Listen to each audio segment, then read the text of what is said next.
Assalamualaikum warahmatullahi wabarakatuh. Baik, pagi semuanya teman-teman. Kami di sini dari kelompok 5 kali ini akan menjelaskan tentang transformasi ilmu agama dan informatika dalam Islam. Ya. Dan kelompok kami di sini beranggotakan 3 orang.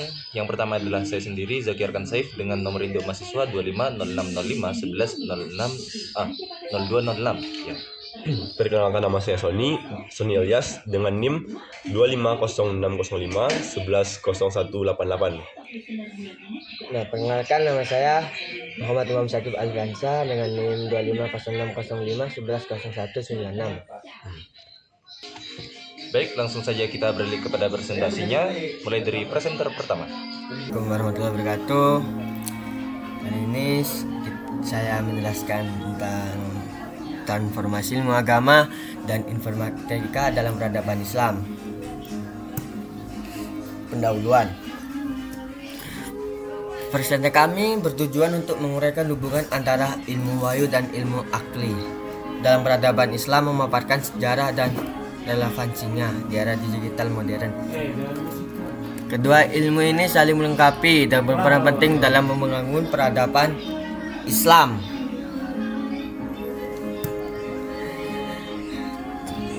Transformasi ilmu agama dalam peradaban Islam. Perkembangan ilmu agama klasik, yaitu ilmu agama berkembang pesat sejak masa Rasulullah SAW dan Khulafaur Rasyidin. Masjid menjadi pusat aktivitas pengumpulan Al-Quran dan hadis, menjadi dasar ilmu wahyu sebagai kompas spiritual.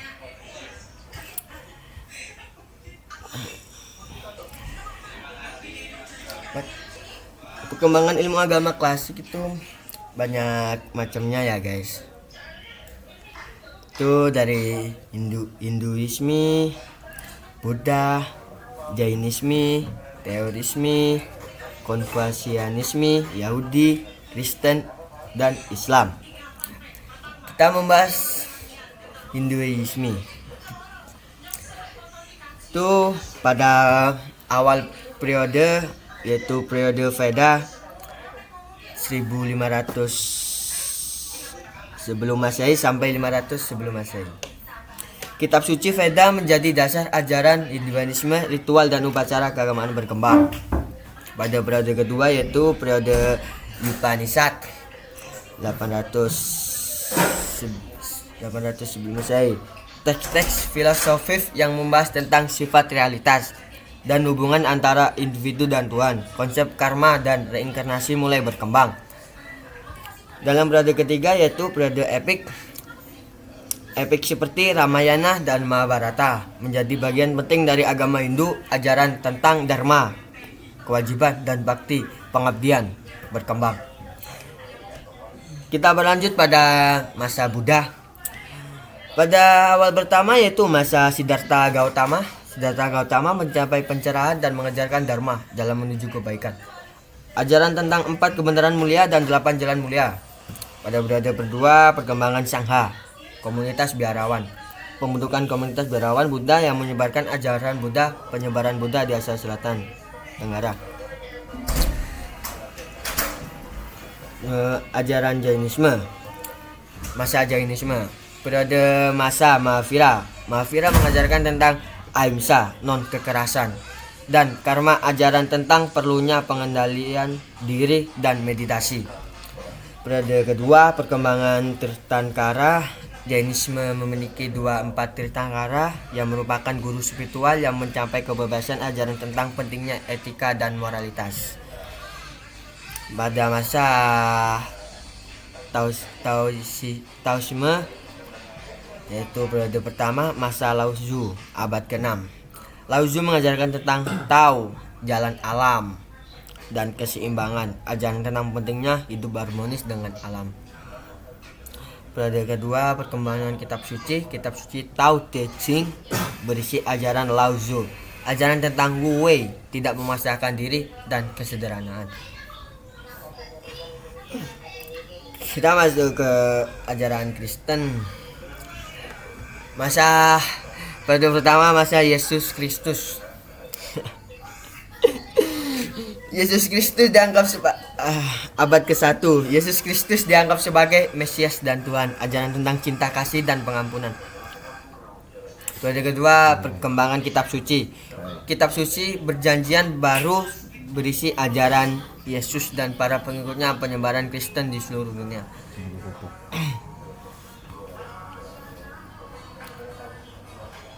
Setelah kita kembali ke ajaran kita, yaitu Islam ya guys. Pada masa Nabi Muhammad SAW 507 Masehi sampai 632 Masehi. Nabi Muhammad SAW menerima wahyu dari Allah SAW melalui malaikat Jibril, ajaran tentang tauhid, keesaan Tuhan dan syariat. Perkembangan kitab suci.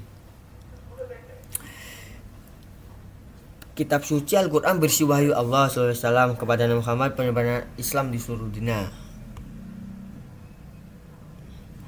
Dengan memulai perkembangan ilmu agama klasik, kita dapat lebih menghargai warisan budaya dan spiritual yang telah membentuk masyarakat Indonesia sepanjang sejarah.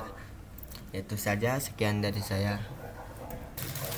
Ya, langsung lanjut kepada presenter kedua, yaitu saya, yang dimana saya kali ini akan menjelaskan tentang peran tokoh ulama dan intelektual, dimana tokoh ulama dan intelektual dalam akal dan juga wahyu di sini adalah yaitu Al-Ghazali dan juga Ibn Rushd. Di sini tokoh seperti Al-Ghazali dan juga Ibn Rushd kan pernah tuh memperdebatkan tentang peran wahyu dan akal.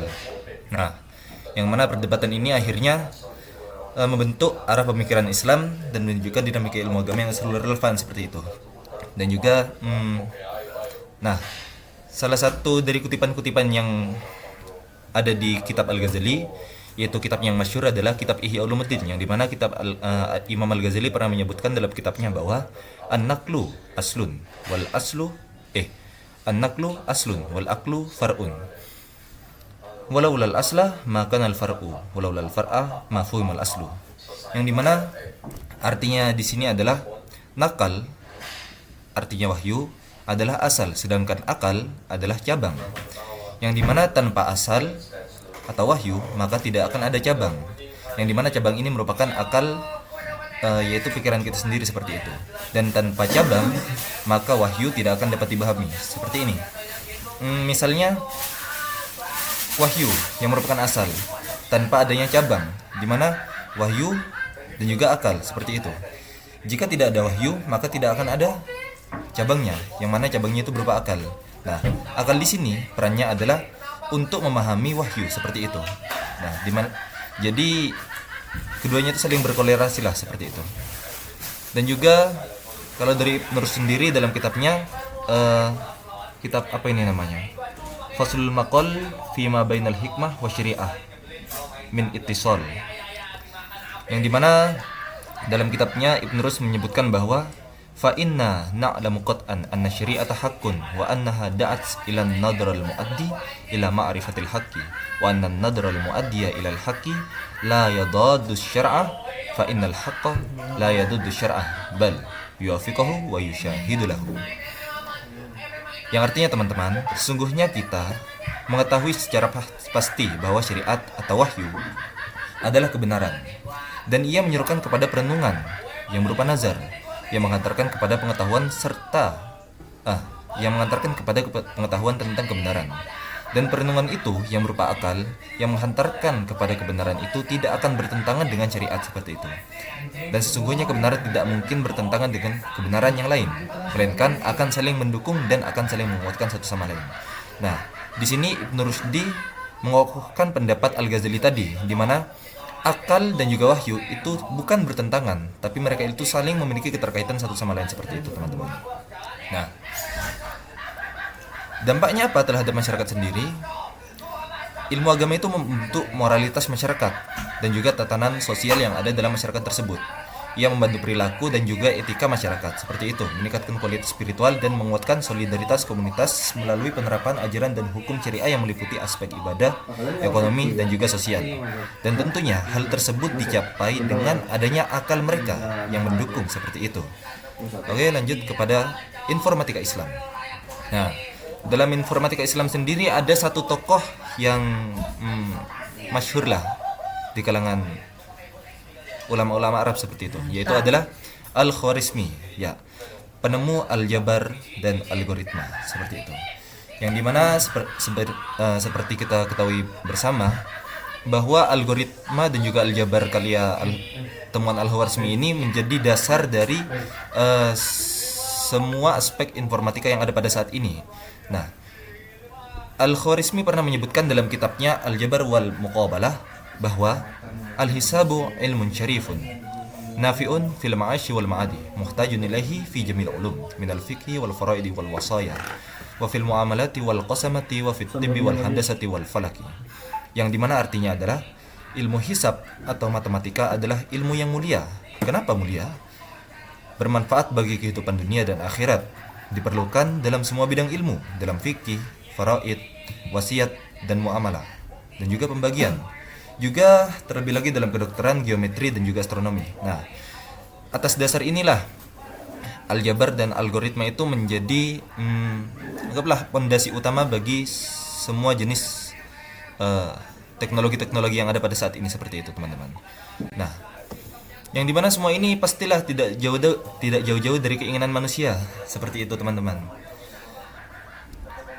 Tetapi perlu diketahui bersama, ya perlu kita kurungi bahwa masa depan manusia itu bergantung pada bagaimana kita mengolah teknologi yang kita ciptakan. Ya sekiranya kita tidak diatur oleh teknologi itu sendiri, sebagaimana yang telah disebutkan oleh Yuval Noah Harari pada bukunya Homo Deus, seperti itu. Dan juga dikokohkan oleh Imam Al-Ghazali dalam kitabnya Al-ilmu nurun yudhi'ul qalbah wa ruha wa yahdil insana ilal haqqi was sa'adatil haqiqah.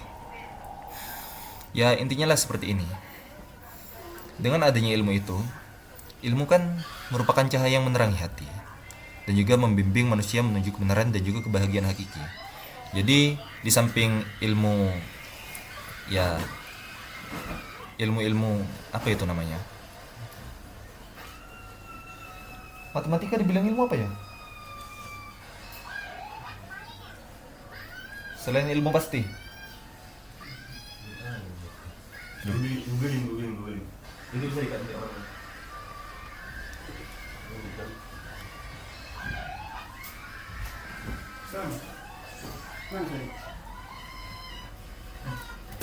Lu ikut community Inggris gak? Yang di Malang English Community ya? Cepetan gua tuh. Malang English Community itu lah. Aku mau jadi kamu. Gimana tuh? Ilmu hitung. Besok Nih gue tanggal 4. tanggal 4 bro. Udah ada 2 acara belum? Acara kan? IT Integration sama UKM. Dia rutin setiap minggu tuh? Iya. Boleh lah, kapan-kapan. Lu ikut aja? Ikutan, selama 26. Oh, Jadi intinya di samping kita mempelajari tentang ilmu agama, kembali. Nah, jadi intinya di samping kita mempelajari ilmu sains dan juga teknologi, speaking club gitu. Community. Bagus. Sorry. gak apa-apa. Ada yang bro.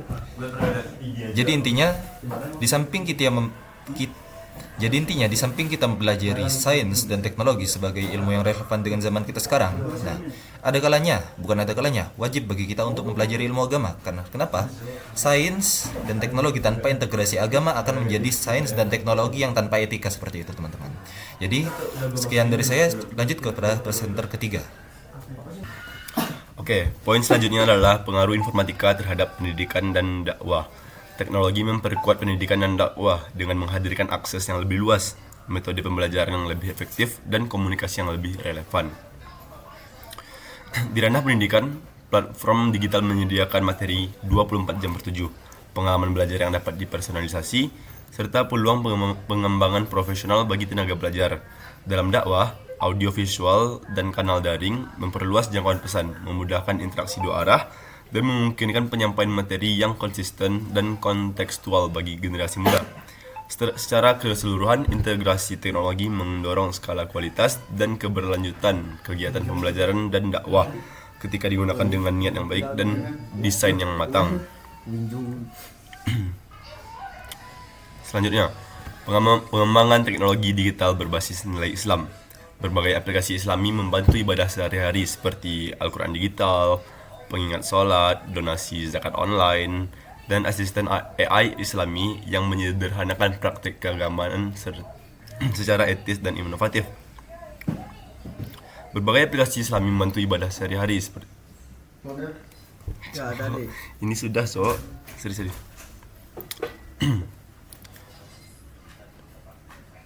Poin selanjutnya adalah pengembangan teknologi digital berbasis nilai Islam. Berbagai aplikasi Islami membantu ibadah sehari-hari seperti Al-Quran digital, pengingat sholat, donasi zakat online, dan asisten AI Islami yang menyederhanakan praktek keagamaan secara etis dan inovatif.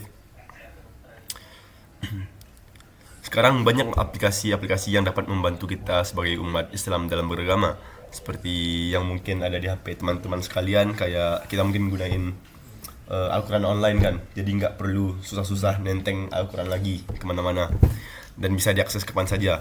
Terus mungkin juga ada aplikasi pengingat sholat yang memberikan notifikasi berupa azan yang akan berkumandang sesuai jam-jam sholat yang ada di kota masing-masing. Seperti ini contohnya. Ada kitab online juga ya kan. Oke. Tapi kita perlu cermat dalam memilih dan memakai solusi digital. Utamakan sumber yang kredibel dan berasal dari ulama atau pakar yang capable untuk menyajikannya. Oke, poin selanjutnya adalah kesimpulan. Pemanfaatan informatika dalam pendidikan dan dakwah telah memperluas akses belajar dan membuat penyampaian pesan menjadi lebih efektif dengan literasi digital, etika penggunaan, dan kerja sama antar pemangku kepentingan. Teknologi bisa menjadi alat yang memberdayakan umat dan mendorong perubahan yang positif. Intinya, teknologi membuat ilmu dan dakwah lebih mudah dijangkau siapa saja. Mungkin mahasiswa di kampus, orang tua di rumah, atau saudara yang tinggal di daerah terpencil yang agak susah untuk mendapatkan akses. Tapi supaya pemanfaatannya menjadi maksimal, kita harus paham cara memakainya, menjaga etika saat berinteraksi online, dan melibatkan pihak terkait serta pengajar atau tokoh agama saat membuat konten. Teknologi bukan hanya mempermudah kegiatan sehari-hari, melainkan memperkuat solidaritas dan memberikan dampak sosial yang nyata. Itu saja dari saya. Terima kasih. Oke, langsung. Mungkin itu saja dari kami kelompok 5. Bila ada salah kata mohon maaf dan terima kasih. Assalamualaikum warahmatullahi wabarakatuh.